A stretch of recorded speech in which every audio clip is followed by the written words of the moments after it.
Hi, I'm Scott Willison, owner of the Confluence Fly Shop in Bellingham, Washington.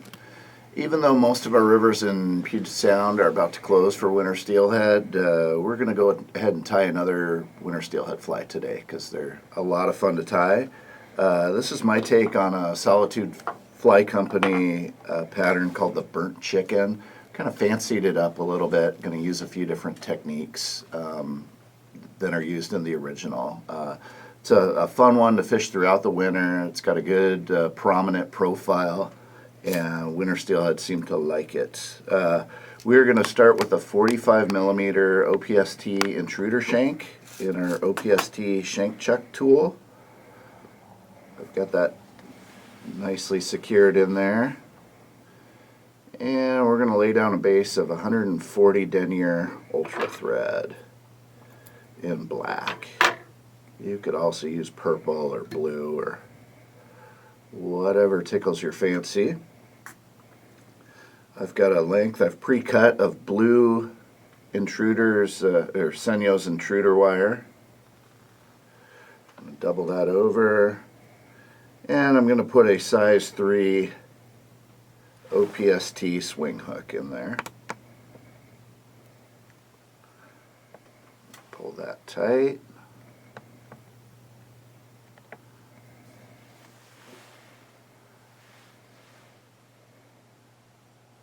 Once I've got it in there a little bit, I can kind of pull on the ends to adjust the length.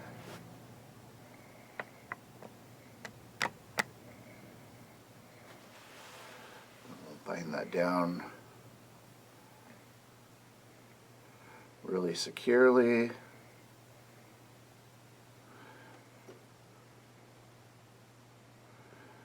And then we're going to fold the ends back here.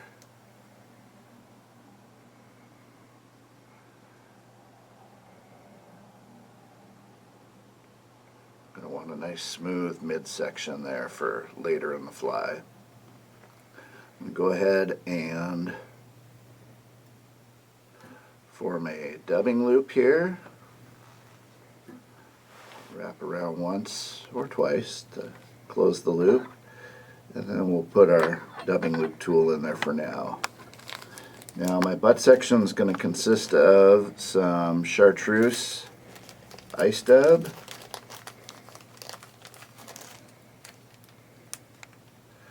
which we'll lay down there, and then we're also going to use a little bit of the Chartreuse Baitfish Emulator flash.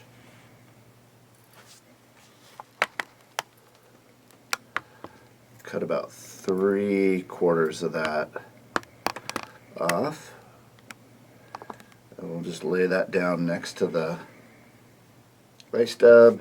And then I'm also going to use some blue UV barred Predator wrap just to give it some highlights. We're going to cut about half that length off. And then we'll lay that down on top of the emulator flash. Now I'm going to very carefully pick this whole thing up. Notice I've put the dubbing before the other materials. This isn't going to be a true composite loop. I'm just kind of staging materials in order that they're going to appear in this piece here. We'll get that nice and spun up.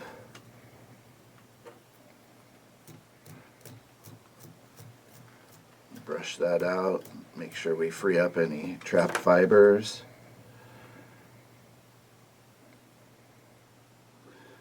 And then we're going to wrap our little chartreuse butt, and then we're going to make sure the Baitfish Emulator flash and the Predator wrap go in front of that. It almost creates kind of a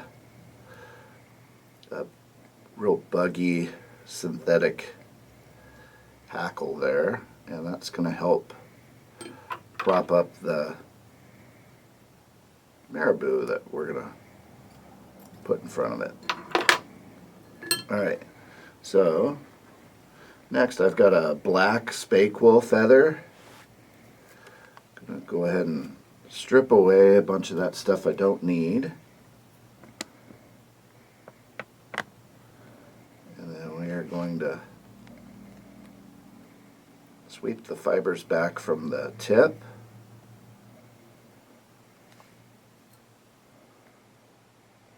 And we'll tie this one in by the tip here. Get that little section off. Now I'm going to take 2, maybe 3 wraps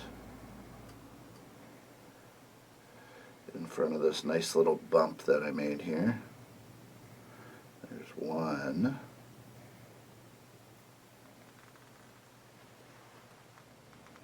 2. 3. Get rid of some of this stuff so we can have a nice clean tie-in point.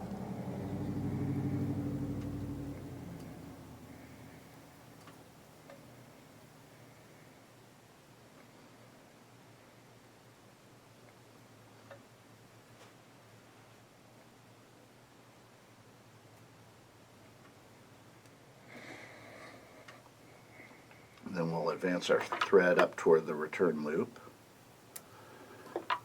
We're going to moisten that to kind of get it out of the way. Always remember there's a hook back there as you're doing that. Now I've got some two-sided gold and silver tinsel. I want the silver side showing, so I'm going to tie it with the gold side facing up just behind the return loop. I'm going to make sure the cap is loose on my Zappa gap because I'm going to need access to that in a moment. And then we are going to wrap this all the way back. And then I'm going to maintain tension here with my right hand while I lay down a little bit of brush on zap over the top of that before I start wrapping back up. This is going to create a very durable tinsel body. So I don't really need to reinforce this with a wire or French oval tinsel rib or anything like that. We'll tie that off. I'm going to carefully brush away some of the excess, trying not to glue my hand to the fly. Make sure we got a good thread base up here too. And then I'm going to go ahead and form a second dubbing loop. Go around the base there. We'll get our tool in there. And this one's going to be a little different. We're going to use Kingfisher blue ice dub for the ball.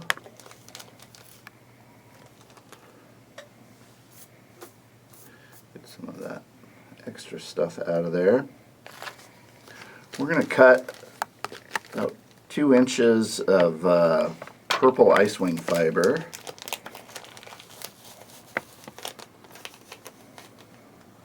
Maybe closer to 1.5 inches.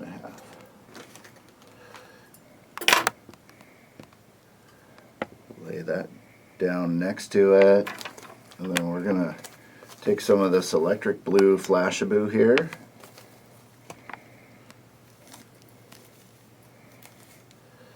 And we'll leave these strands a little longer. This is probably the most difficult material to deal with in the dubbing loop. It's pretty soft, so we'll just lay that on top of the ice wing fiber.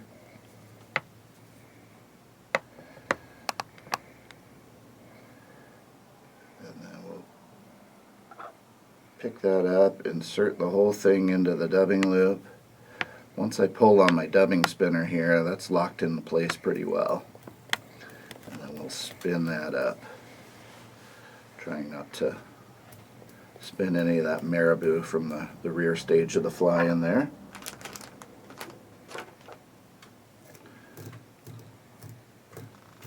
Comb that one out again.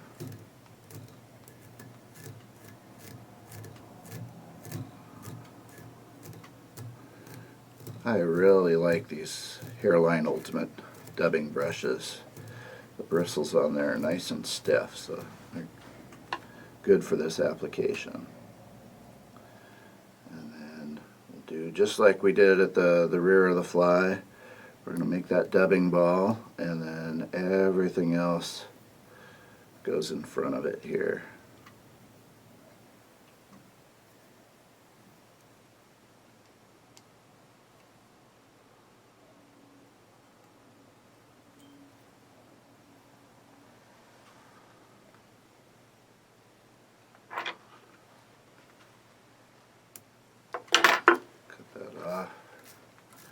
Comb that stuff out of the way a little bit.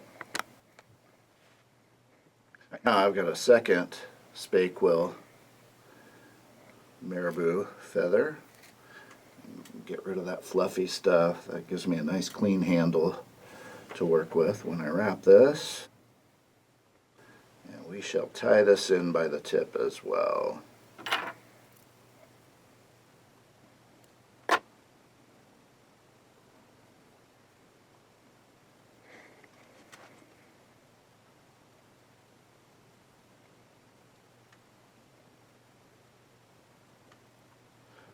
One, two,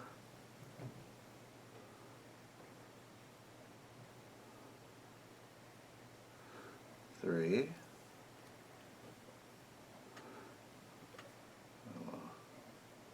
Plan ahead and strip off what we don't need so we can have a nice clean tie-in point.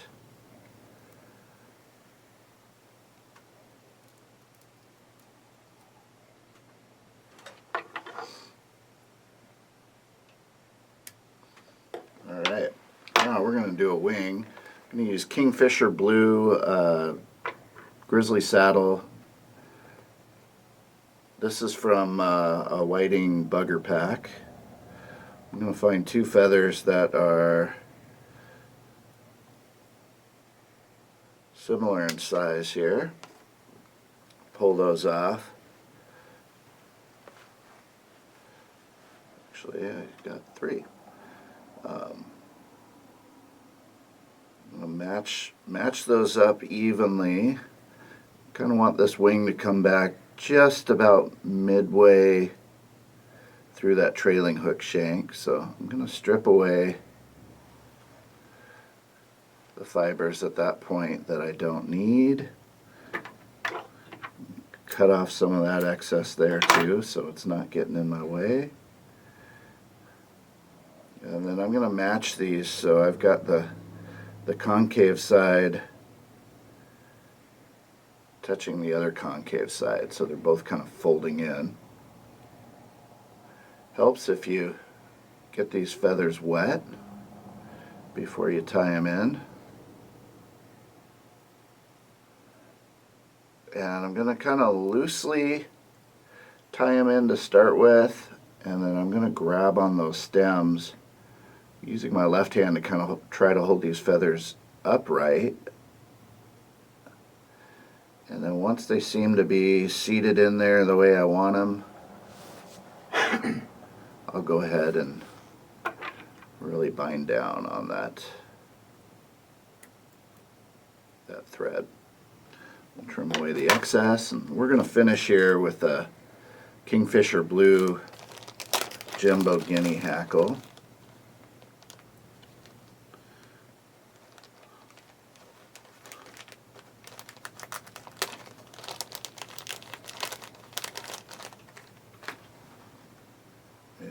Get rid of the fluffy stuff that we don't need.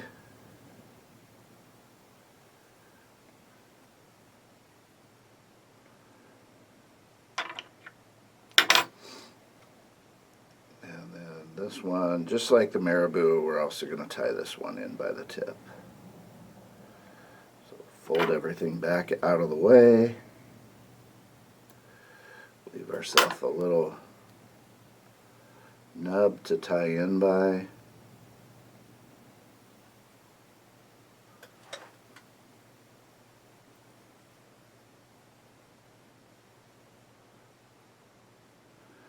And have to kind of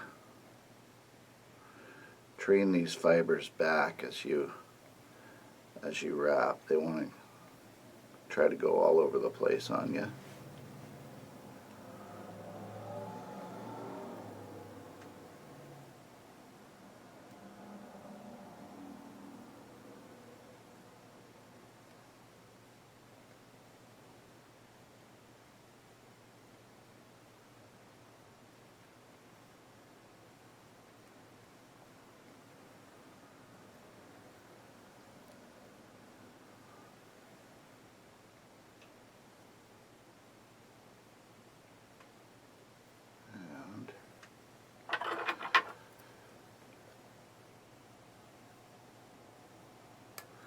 Cut that stem.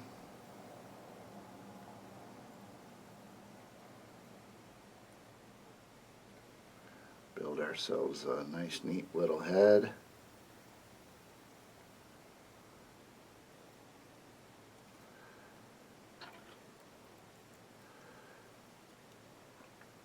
And then we'll whip finish.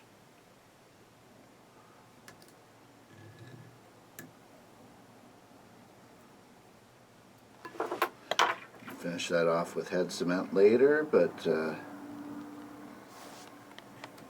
there you have it, the funky chicken. Go fish it on your favorite winter steelhead stream.